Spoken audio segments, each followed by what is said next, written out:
Hello, Giants fans, and welcome to your Valentine's Views podcast for Friday, January 13th. And we are once again looking at a Giants-Vikings matchup. Seems like we just did this a couple of weeks ago when these two teams played on Christmas Eve, but we're here with Giants-Vikings in the wild card round of the 2023 NFC playoffs. And here once again to help us talk about Giants-Vikings is Chris Gates of SB Nation's Daily Norseman. Chris, welcome back. Happy to be here, Ed. Glad you asked me to come back for another go around. So here we go again, and I got to start with this. I got to go back to Christmas Eve. Did you think Greg Joseph had enough leg to make that kick? Absolutely not. I didn't think he was even going to come. But when I heard the announcer saying, "Oh, the Giants are running somebody back there to stand underneath the goalpost," the first thing I thought was, Joseph's going to kick this one. Is going to go about 60 yards instead of 61, and whoever it is from the Giants is going to grab it and run it all the way back the other way for a score. Because we've seen that happen before to the Vikings. So no, I didn't think he was going to make it from 61. I was absolutely stunned when it went through because his career long before that was 56, and I don't think anybody thought he had 61 in him, but he managed. Yes, he did. I don't have the answer to this, and it has nothing to do with the actual result of the game, but do you know, say for example, that a kick like that, you've got Julian Love for the Giants back to return that kick. If that kick is right borderline edge of the crossbar, can a defender reach up and grab that before it goes over the crossbar? I think there's actually a rule that says they can't. That's some kind of interference or something like that. I'm not 100%. I don't know if it's like goaltending in the NBA where, if the ball's on the way down and you swat at it, it's goaltending or whatever.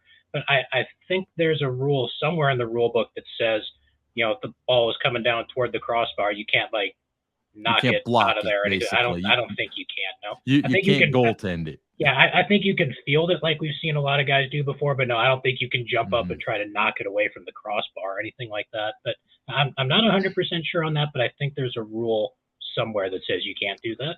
Those are some of the craziest plays, though, when you see those long field goals get returned because you don't have coverage units out there for the kicking team. You have a bunch of big old burly linemen out there who don't run well.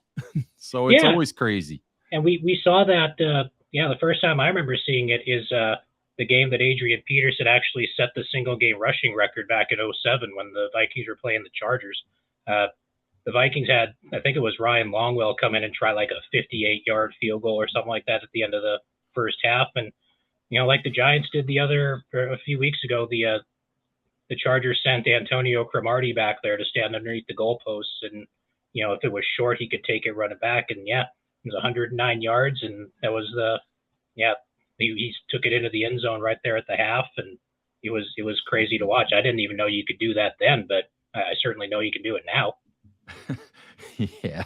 Yeah. I just, that is 3 times now in the last decade that the Giants have lost games on 60-plus yard field goals at the end of games. So I think all Giants fans are simply hoping that Sunday evening does not come down to a 60-plus yard kick again. Well, I mean, if that's the way it's going to work for the Giants, I kind of hope it does. But, I'm biased, but, I can understand where you're coming from. Sure. So are you surprised at all?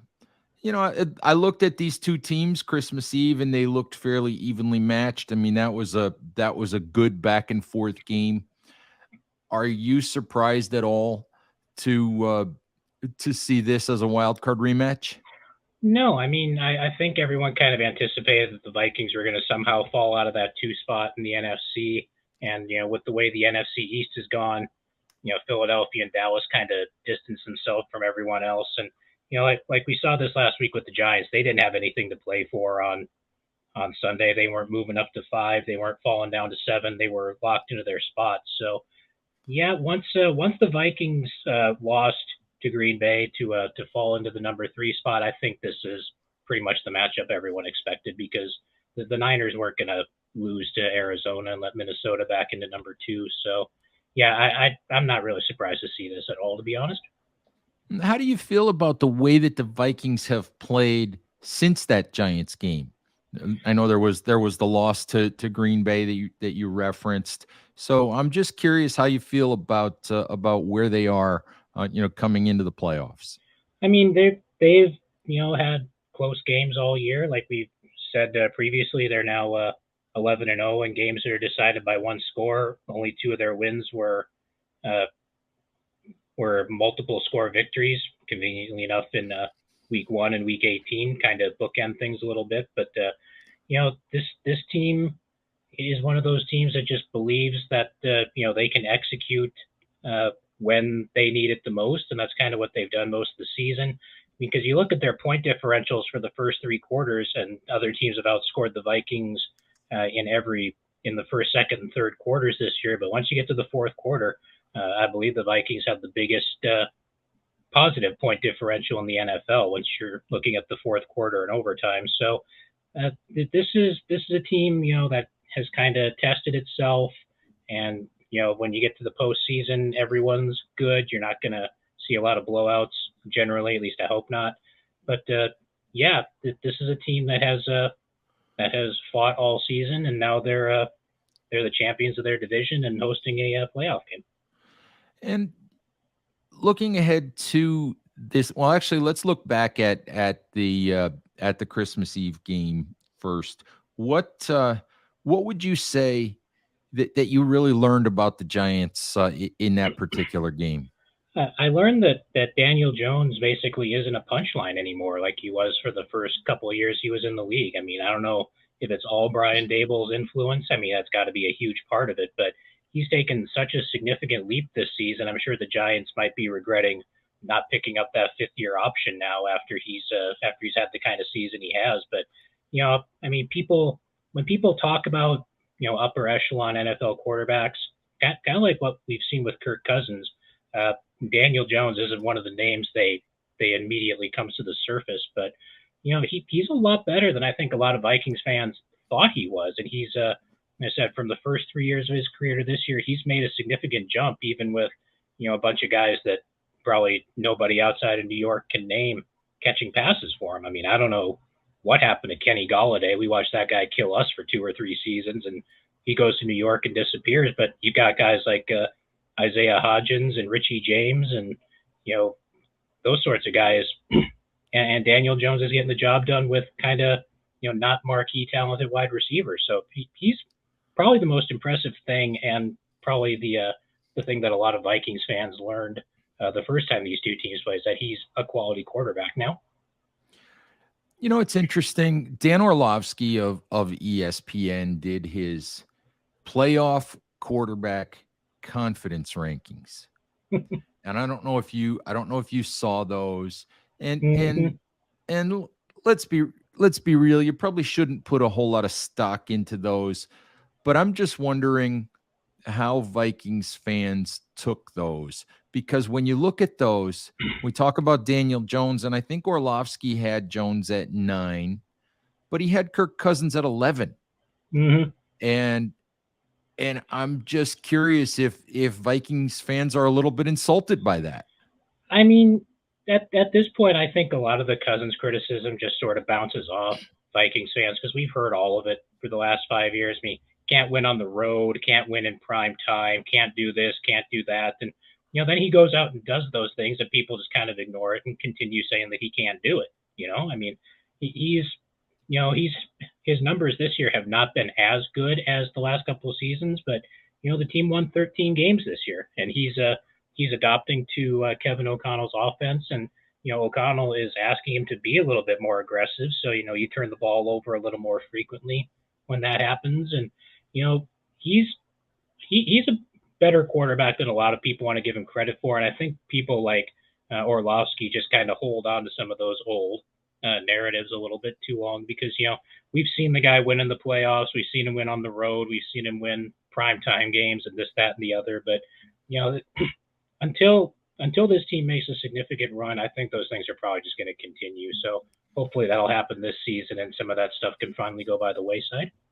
You're probably right about that. I think that what happens is people attach themselves to a narrative, and whatever that narrative is, the facts don't get in the way of the narrative, or what you Mm-hmm. see doesn't get in the way of the narrative, or you just write that off as an exception to the rule, and you keep the narrative in place. And I think some of that applies to Daniel Jones as well, because all season long, people have held on to the Daniel Jones is a turnover machine narrative, Mm-hmm. which really has not been applicable or has not been correct since his rookie season.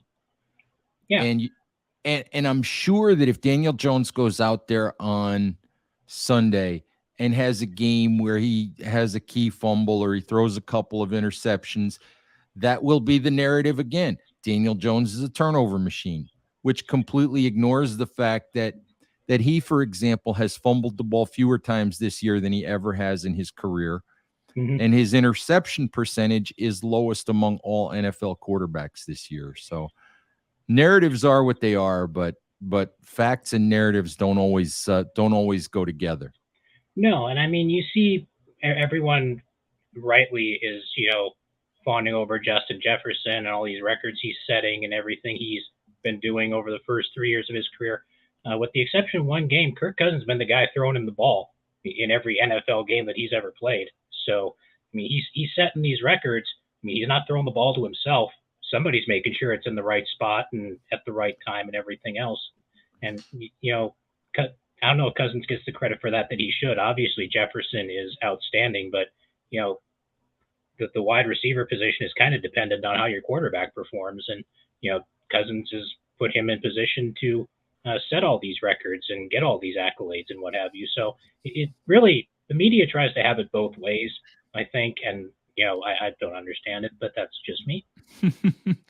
Let's in thinking about Sunday's matchup, from a Giants perspective, we think about the missed opportunities. We think about two a fumble and an interception in scoring territory that probably took away at least 6 points, might have taken away an opportunity to score 14 points.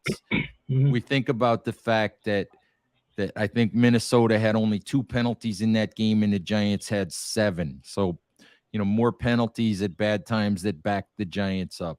We think about, on the final drive by Minnesota, failing to stop a 3rd and 9 and then giving up 17 yards on a screen pass, right before the kick. So we think about the missed opportunities for the Giants.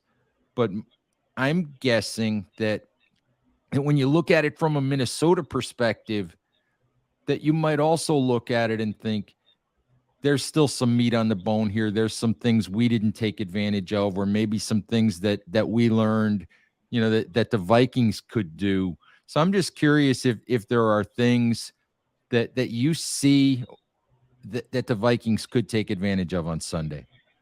I mean, it kind of depends on the Giants' personnel. I know in the first game, I know they didn't have Adoree Jackson back in the secondary, and I'm pretty sure they didn't have Xavier McKinney back there either.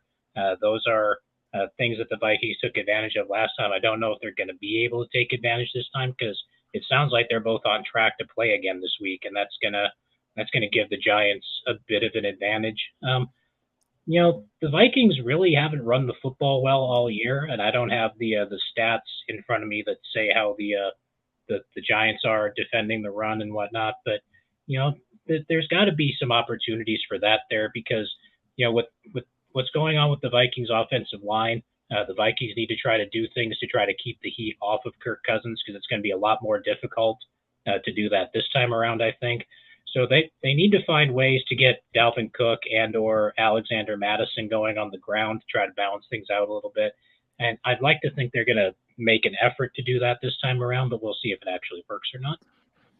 Yeah, and Chris, that's interesting, that you mentioned the offensive line issues, because I wanted to ask you about that if you could, I know what those issues appear to be at this point, but if you could just sort of explain to folks what the situation is with the Minnesota offensive line. I know you've got issues at tackle and you've got issues at center. Yeah, so the first time the Vikings and Giants played, Garrett Bradbury was not the starter at center. Austin Schlottman started that game at center for the Vikings.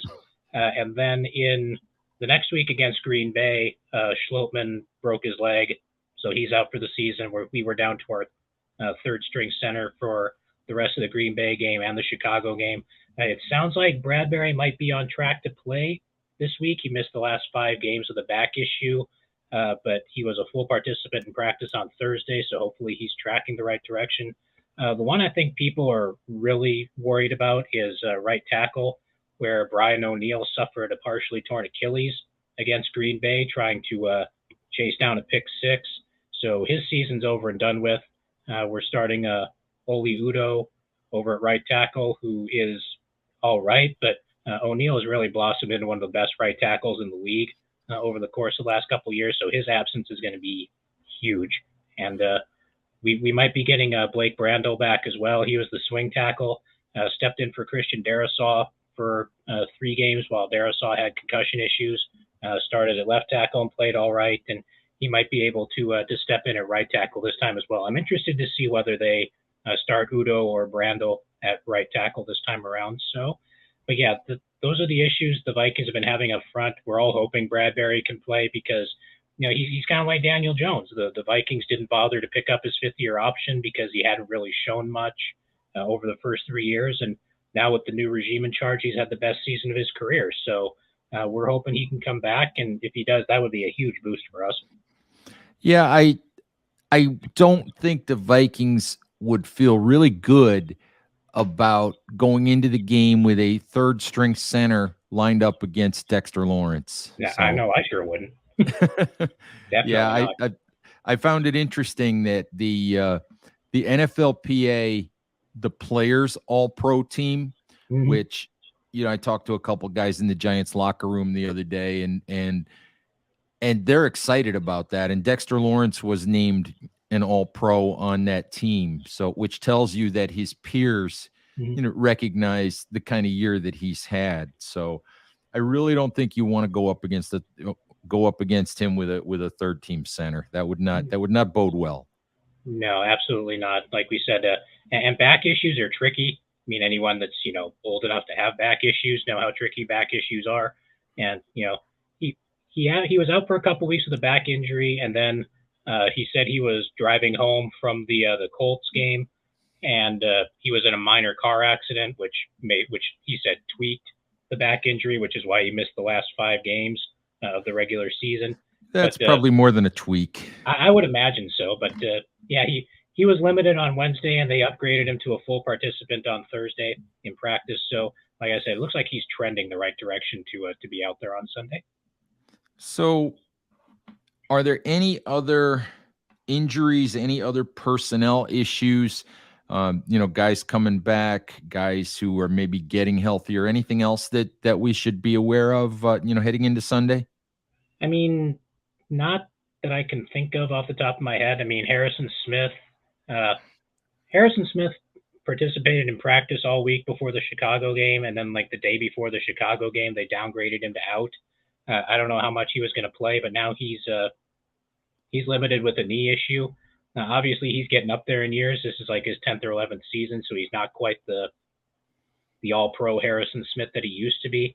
But he would still be a pretty significant loss if he can't go on Sunday. But other than that, I think that's pretty much the big one for the Vikings, the offensive line, and Harrison Smith potentially being out.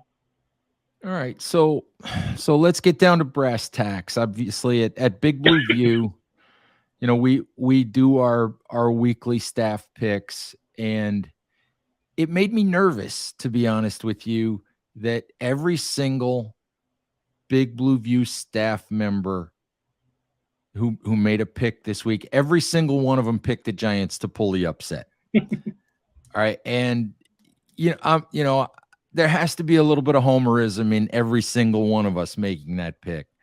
I mean, I can look at that game and I can make an argument that it's going to be a close game, should be a close game based on what we saw before, based on what we know about both teams and how they've played, and that there's a really good chance that it comes down to, to one mistake or one or two key plays in the last 5 or 6 minutes of the game.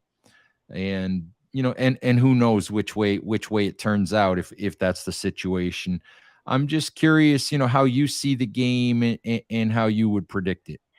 I mean, yeah, we're kind of the same way. I just pulled up our staff picks for this week as well, and we've got 6 people that make our picks every week, and we have one straggler right now. But the 5 people that have made their picks, we're all picking Minnesota, so we're kind of Mhm. looking at the same sort of thing as you folks are. But you know, I don't think you should expect anything but a close game between these two teams. The Giants have played in almost as many one score games as the Vikings have. I wouldn't expect either team to go blowing anyone out in this one, and it's just going to come down to who makes the crucial mistake or who makes the big play at the big moment. And I wouldn't be surprised if it came down to a last second field goal or something like that again. But the spread on this one is 3 points. That's generally what they give the home team in situations like this. So the super smart football people, I guess, view this as a relatively even matchup. So yeah, I expect it to be kind of nip and tuck all the way toward the end of the game, and we'll see who makes the big play or the big mistake from there. Well, I have to say this. I mentioned earlier that 3 times in the last decade, the Giants have lost on 60-plus-yard field goals. Mm-hmm. One of those 60-plus-yard field goals came off the foot of Graham Gano, who's now the Giants' place kicker when Gano was in Carolina. Nice. So Graham Gano owes the Giants one. He owes the Giants one. Actually, it's funny because the Giants special teams coordinator was asked if Gano still had that 61, 62, 63-yard range. And he said, well, he's not 25 anymore. He is 37, but but I think the only 50-plus-yard kick he's missed all year was a 58-yard kick in bitter cold weather into the wind when they all knew he wasn't going to make it, but it was the last play and they had to try it anyway.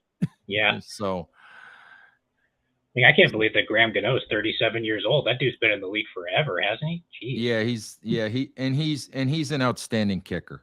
He He's is an still. Yeah. outstanding kicker, but I do I do I fully would trust him out to 56, 57 yards in that dome. I would Mm-hmm. trust him. I would probably trust him all the way out to about 60, but I'm not sure I'm going to trust him beyond, like 59. I'm not sure I'm going to trust him once you get past 60. No, I think a lot of us were surprised that when we got to midfield or whatever, I think everyone just assumed it was Hail Mary time, and then the next thing you know, Kevin O'Connell sending Greg Joseph out there, and everyone's just like, all right. I mean, it's tied as long as you don't get the situation like we talked about earlier, where Mm-hmm. you miss the field goal short and some guy takes it, and you got a bunch of big old offensive linemen trying to chase down a speed guy running the other way, and that doesn't work. So, but that he did what he wanted to do, and this time it worked. So Yep. we'll see if it comes down to that again. Well, should be fun, Chris. Thank you very, very much for joining me again, Giants fans. Check out Daily Norseman if you want the Minnesota perspective on Sunday's game. And as always, stay safe out there, take care of each other, and we'll talk to you soon. Bye bye.